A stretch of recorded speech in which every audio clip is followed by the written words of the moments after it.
Olá a todos e todas que acompanham o canal. Nesse vídeo eu vou tratar da Revolução de 1848 na França. Como eu havia dito no vídeo anterior, sobre a Revolução de 1830, Luís Filipe só atendia aos desejos da burguesia, e isso causava muita insatisfação em amplos setores da sociedade francesa. Um grupo começou a se reunir para discutir formas de pressionar o governo a promover alterações que também beneficiasse as camadas médias e também as classes populares.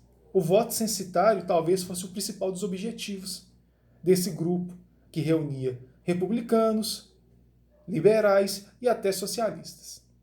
Eles se reuniam em banquetes. E esses banquetes começam a ganhar cada vez mais adeptos, até que em um momento Luís Filipe proíbe esses banquetes. Essa proibição vai gerar uma série de revoltas e o rei Luís Filipe vai acabar caindo, assim como aconteceu com Carlos X.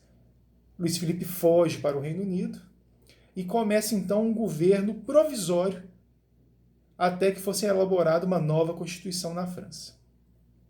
Esse governo provisório ele foi formado por um representante socialista, o Louis Blanc, Lamartine, que era um representante liberal e era o presidente, Ledru Rollin, que era um centrista, e também o Albert, que era um representante dos operários. Esse governo ele toma algumas medidas bastante radicais para a burguesia, claro, como, por exemplo, a adoção do sufrágio universal, ou seja, todos os homens poderiam votar, as mulheres, infelizmente, estavam excluídas, o fim da pena de morte e também a criação das oficinas nacionais. O que eram essas oficinas nacionais? Naquele momento, a França atravessava uma grave crise de desemprego. Então, com o objetivo de gerar emprego, principalmente para os mais pobres, o governo francês começou a incentivar obras públicas, assim como também a incentivar um aumento da produção nas indústrias para que elas absorvessem essa mão de obra que estava ociosa. Todas essas medidas desagradaram a burguesia. Acabou que nesse clima, os até então aliados começaram a se tornar fortes rivais. Ocorreu uma eleição legislativa para escolher os deputados que escreveriam a nova Constituição para a França, e nessa eleição ganhou o centro. Tanto os socialistas como os liberais tiveram uma votação, apesar de boa, aquém do esperado. E eles passam a se enfrentar nas ruas de Paris. Nesse cenário, entra em cena o Cavaignac, que era o general, que era o responsável pela polícia parisiense.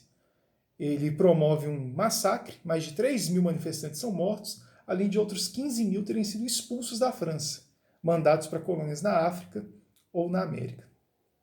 No final do ano, em dezembro, ocorrem eleições presidenciais. E é eleito Luís Bonaparte. Luís Bonaparte era sobrinho de Napoleão.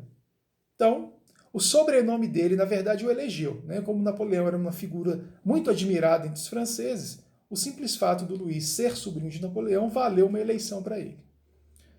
De acordo com a lei que tinha acabado de ser aprovada, as eleições para presidente seriam a cada 4 anos, ou seja, em 1852 haveriam novas eleições para presidente na França.